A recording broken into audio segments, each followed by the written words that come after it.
Hi, my name is Jillian, and I am a doctoral student at Aspen University.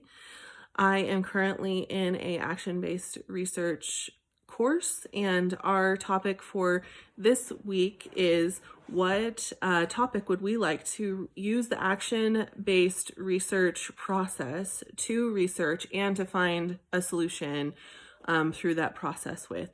So the number one topic that comes to mind for me that I think that I would really like to explore further in the future is documentation. I work in the mental health field. I work in the substance use disorder treatment subsect, the specialty portion of the mental health field. And there is a tremendous amount of documentation that we are required to complete on a daily basis.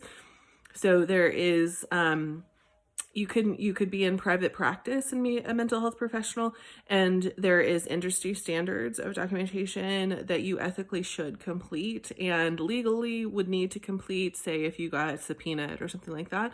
So there's that documentation that has to get done.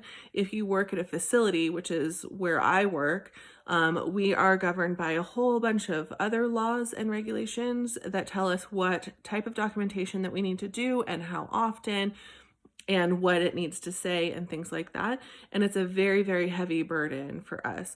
So to give you an idea, for most people, I've worked in I worked in SUD, substance use disorder, but I've also worked in other types of mental health fields.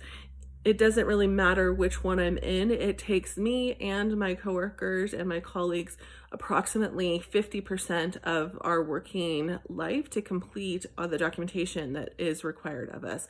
So that's a ton, and it's a problem because it means that that is 50% of our working time that we are not able to meet with and help the people who have come to us for help. Just imagine how much more help that we could provide, how much more good we could do if we weren't spending half of our time just documenting and writing.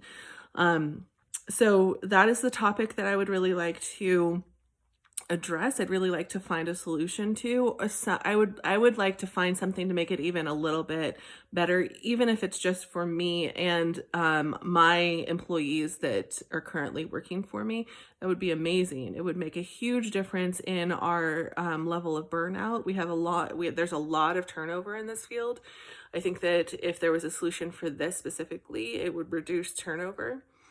Unfortunately, the main problem with doing this type of research is the time. So there's just not, I think that there's a lot of stakeholders that would love to be a part of something like this. There's a lot of stakeholders that would like to find a solution to this. It is really difficult to find people in the field, the stakeholders that are interested in this type of topic and it affects them. It's hard to find time for them to be able to actually participate in it. The good news is that I work for my facility is owned by a much larger company that has facilities nationwide. They have a lot of resources that allow us to do things that other much smaller agencies are not able to do. And the truth is that another benefit of finding a solution for this particular topic is it actually would generate more revenue. That's a piece of the mental health field that a lot of people don't really like to talk about, is that it is actually a business.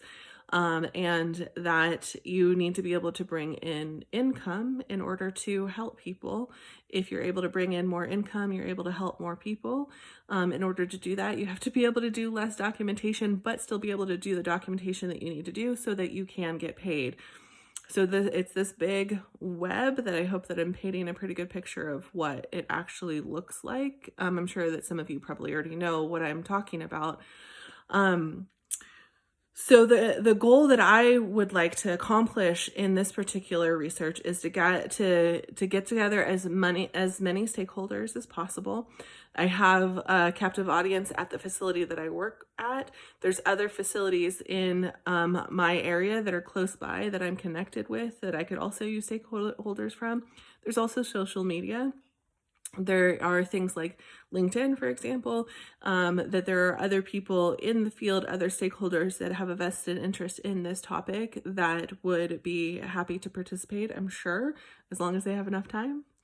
Um, and if in real life, if moving forward that this is to become a real research project, I would involve the people that are at my facility, and there's 3 other facilities that I have a close connection to the people that are in my same role, and they have employees that are facing the same problem, and together we could form a coalition, if you will, of stakeholders that we would be able to really make a difference and be able to find some solutions that would make a difference in everybody's work-life balance and just life at work in general. So, like I said, the number one obstacle is time, is people being able to have time. But the way that I would do this, I think the way that I would do this is that first I would start with questionnaires.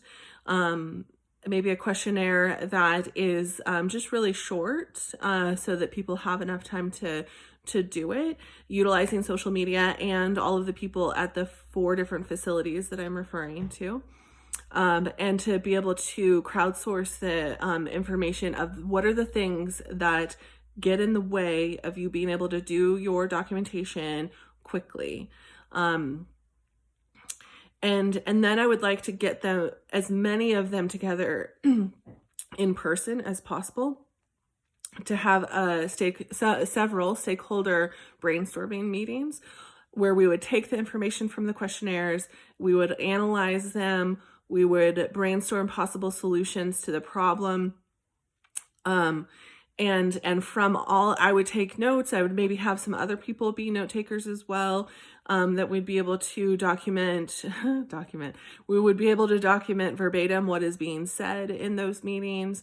We'd be able to then take that, analyze it, find 2 solutions. I'm thinking 2 solutions is at the most possible solutions that we really think might make a difference for us on this particular problem. And then implement those at the 4 different facilities. So I have on my own tried to find a bunch of different solutions to this particular problem. I've implemented a bunch of them myself with my staff, drive my staff a little bit crazy because I am constantly wanting to try something new. They really don't like it when I say I have an idea. So I'm hoping that this would be different. It's not just my idea, right? It's taking into account all of the stakeholders. It's implementing the action-based research process. And so in order to measure the effectiveness of this, which would also be different than what I do on my own, is we would be able to gather a baseline of productivity from my staff and the other staff at the other 3 facilities, a baseline of productivity of the documentation that they're able to get done now, how often, how quickly are they able to get it done. And then we would implement these 2 different solutions that we found. We would have the staff members utilize these solutions for 2 months, which is a pretty good snapshot of if these solutions are actually going to be effective or not. And then we would do a post-productivity measure of after they have utilized these 2 solutions for 2 months. Is their productivity more? Is their documentation faster? Are they spending less time on documentation and being able to spend more time with clients? So that is what I would like to do, and I hope that this all made sense, and thank you for listening.